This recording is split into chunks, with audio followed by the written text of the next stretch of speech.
Artis Nikita Mirzani siang ini tiba di Panti Sosial Karya Wanita Mulia Jaya, Pasar Rebo, Jakarta Timur. Nikita mendatangi panti sosial setelah sebelumnya diperiksa di Mabes Polri terkait dugaan kasus prostitusi online. Nikita Mirzani datang mengenakan pakaian berwarna hitam dan datang dengan minibus berwarna hitam dan didampingi sejumlah penyidik dari Barreskrim Polri. Nikita tidak memberikan pernyataan apapun pada wartawan dan melenggang masuk ke dalam panti sosial. Sebelumnya, Nikita diperiksa di Mabes Polri setelah polisi kembali mengungkap praktek prostitusi online yang diduga melibatkan dua artis, salah satunya merupakan Nikita. Pembinaan di Panti Sosial Pasar Rebo sambil menunggu proses penyidikan polisi terkait kasus prostitusi online. Selain keduanya, polisi telah menahan dua tersangka kasus prostitusi kelas atas tersebut. Jadi memang pelanggan ini juga kalangan atas, yang kabarnya aksesnya sangat sulit ditembus kita. Ya, karena prostitusi online biasanya menyentuh kalangan-kalangan yang punya uang yang begitu besar. Dan rata-rata tarifnya itu 50 juta ke atas, tergantung dari seberapa populer artis tersebut. Bentar bang, lagi Informasi yang beredar juga kalau untuk tarif NM dan juga PR ini, betul kata Gita tadi, kisaran di atas 50 juta. Bahkan NM mematok tarif hingga 65 juta rupiah, angka yang sangat fantastis dan kalangan tertentu saja yang bisa menikmati hal tersebut. Ya, dan ini dikabarkan bahwa dua artis papan atas ibu kota, NM dan PR ini diamankan oleh aparat Direktorat Tindak Pidana Umum Barreskrim Polri, dan keduanya dianggap terlibat jaringan prostitusi online para artis yang dikendalikan oleh tersangka O dan juga F.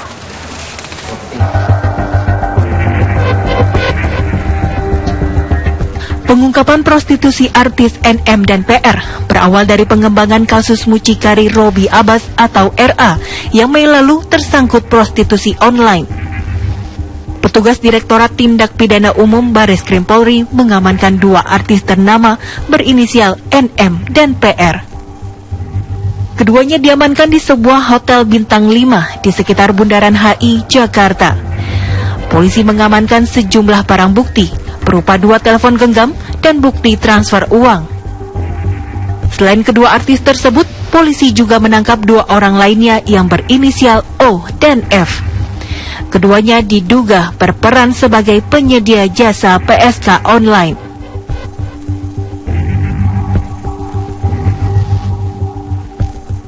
Melalui pengacaranya, artis NM mengaku keberadaannya di hotel bukan untuk prostitusi, melainkan bertemu klien terkait pekerjaannya sebagai MC. Dia ganti pakaian. Nah, pada waktu dia ganti pakaian, yang namanya wanita ganti pakaian dibuka, ya memang dalam keadaan pakai pakaian dalam saja, kemudian masuk, ya, masuk rombongan, artinya digerbek gitu ya, baru diadakin seperti itu. Jadi dia sendiri memang tidak tahu permasalahannya apa gitu ya kan. Nah, kemudian sekarang kita dengar expose dari pihak kepolisian bahwa memang ada barang bukti transfer 10 juta dan lain sebagainya. Saya sudah tanyakan kepada Nikita bahwa dia tidak pernah menerima dan tidak pernah ada berhubungan untuk pentransferan. Tadi sampai dia menunjukkan akunnya dia bahwa beberapa hari belakangan ini dia ada aktivitas untuk di daerah dalam rangka pilkada dan lain sebagainya. Jadi nggak ada urusan-urusan seperti itu gitu. Sehingga dia sendiri tidak mengerti sekarang ya dalam rangka apa dia ditangkap. Untuk itu memang dari pihak Barreskrim sudah melakukan pemeriksaan dan dia akan dibawa dulu memang ke dinas sosial. Tetapi dia hanya sebagai korban, ya, bukan sebagai tersangka, sebagai korban. Rencananya setelah diperiksa di Barreskrim, NM dan PR yang berstatus korban akan dibawa ke dinas sosial untuk pembinaan.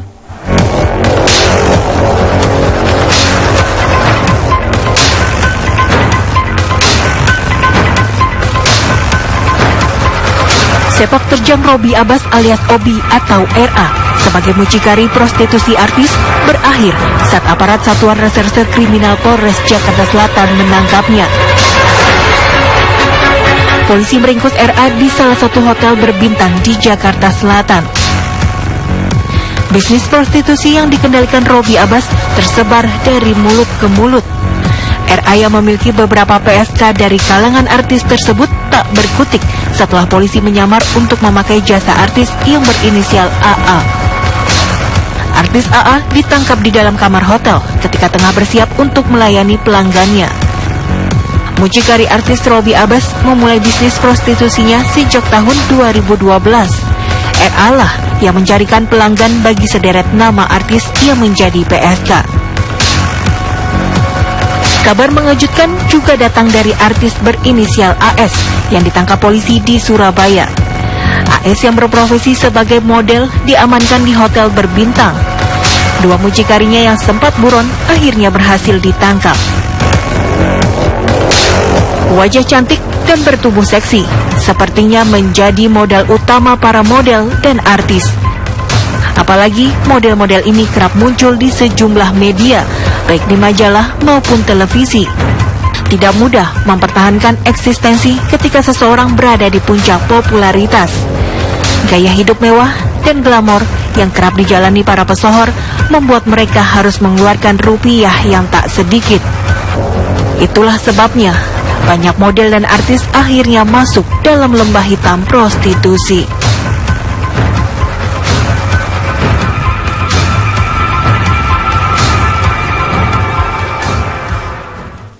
Adanya prostitusi artis ini juga karena tuntutan hidup, gaya hidup ingin selalu mewah dengan kebutuhan hidup yang tinggi. Oleh karena itu secara praktis dan kilat dengan cara prostitusi artis bisa mendapatkan uang berlimpah. Artinya menghalalkan segala cara, yang penting mendapatkan uang yang cukup banyak dalam waktu yang instan. Tapi bisa kabar-kabar lainnya terkait dengan perkembangan terkini kasus prostitusi online di mana NM dan PR tertangkap akan kami hadirkan dengan Randy Wicaksana dari Bareskrim Mabes Polri. Pemirsa, masyarakat kembali dihebohkan dengan adanya isu prostitusi. Setelah sebelumnya kita mengingat Robby Abbas dengan seorang pesohor berinisial AA yang terseret kasus prostitusi online, pengembangan dari kasus tersebut mencapai sebuah kasus lainnya. Pada malam hari tadi, 4 orang terseret kasus serupa, namun kali ini bukanlah prostitusi online, namun kasus prostitusi yang menyangkut 2 pesohor dan 2 orang lainnya yang disinyalir sebagai mucikarinya.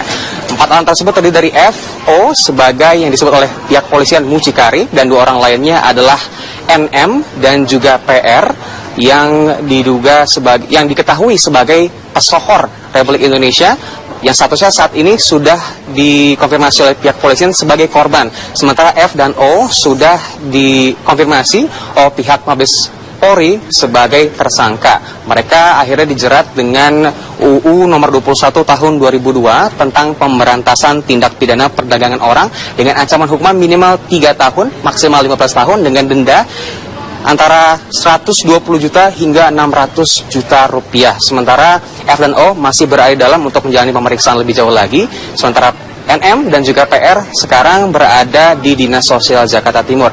Nah, pemirsa, kita ingin mengajak Anda untuk berbincang dan mengetahui lebih lanjut lagi mengenai F dan O yang disebut oleh pihak Mabes Polri sebagai mucikarinya. Saat ini saya sudah bersama dengan kuasa hukum dari F dan O yang baru ditunjuk pada pagi hari tadi. Beliau adalah Osner Johnson. Selamat siang, Pak. Siang, Mas. Oke, Pak Osner, kita ingin bertanya sedikit, Pak, terkait dengan O dan F, khususnya nih ya, Pak ya. Sebenarnya keterlibatan antara O dan F ini, apakah benar seperti yang disebut sebagai polisi sebagai mucikari, sesuai dengan keterangan O dan F pada Bapak tadi? Makasih, Mas. Mungkin saya meralat dulu, memperbaikin tadi Undang-Undang nomor 21 tahun 2007. Ya, pasal 2. Ya. Nah, tadi keterlibatan antara O dan F ini, mereka itu adalah saling kenal mengenal dan teman baik. O dan F saling mengenal. Iya. Bagaimana dengan hubungan antara O, F dengan PR dan juga NM, Pak? Jadi kalau O itu tidak kenal dengan NM dan tidak kenal dengan PR, ya. Yang kenal dengan PR itu adalah F. Nah, sementara F sama NM ini baru dikenal semenjak kemarin. Semenjak kemarin itu semenjak penangkapan atau semenjak transaksi pada malam hari tadi? Semenjak penangkapan. Ya. Jadi sebenarnya tidak ada hubungan NM dengan O dan F? NM dan O dan F itu pengakuan dari klien kami, O dan F nggak ada hubungan. Hanya Cuma sebatas kenal nama saja. hanya kenal sama saja. Iya. Berarti tidak tersangkut paut dengan kasus prostitusi? Sejauh ini belum kita dalamin, tapi pengakuan dari klien kami, mereka tidak kenal dan baru kenal kemarin malam. Pihak kepolisian melabel mereka sebagai mucikari dari PR dan NM. Ketika Bapak sudah berkomunikasi dengan O dan F sebagai tersangka, apakah mereka juga mengakui diri mereka sebagai mucikarinya?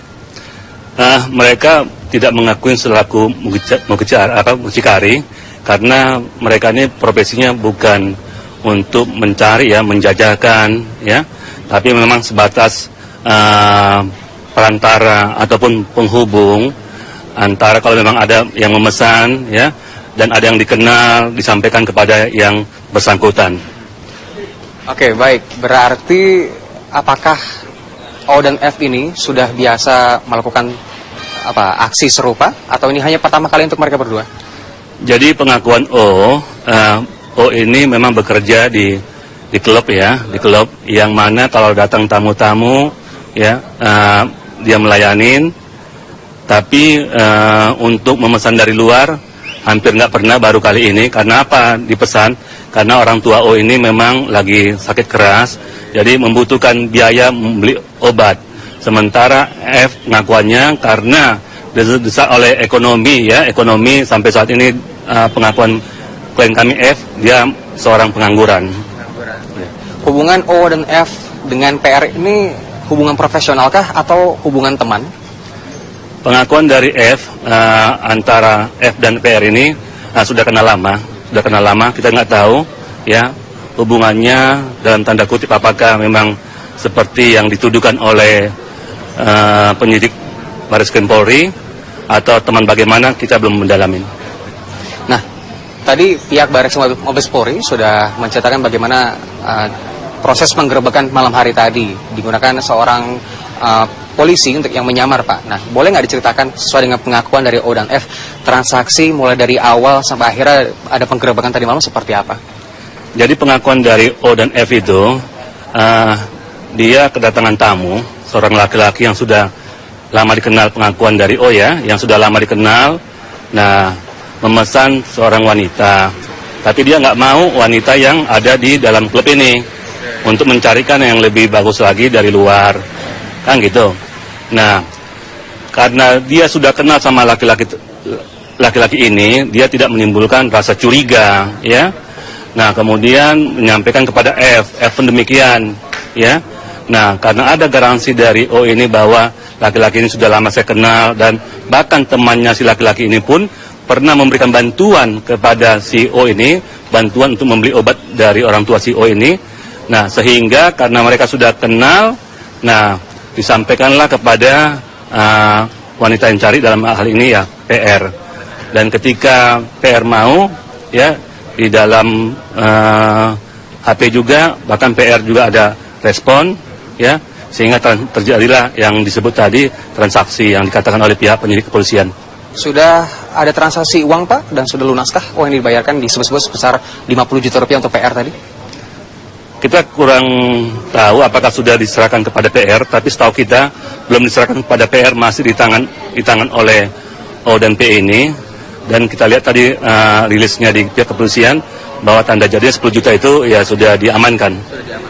Baik, Pak, apakah Bapak selaku kuasa hukum akan mempersiapkan poin-poin pembelaan yang nantinya jika memang terbukti bersalah untuk meringankan hukuman dari tersangka?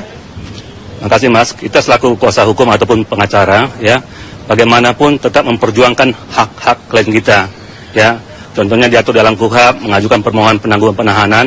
Kalau memang saat ini klien kami O dan F ini resmi ditahan, kami akan mengajukan permohonan penangguhan penahanan atau setidak-tidaknya tahanan luar. Sampai dengan saat ini sudah ditahan atau masih diperiksa, Pak?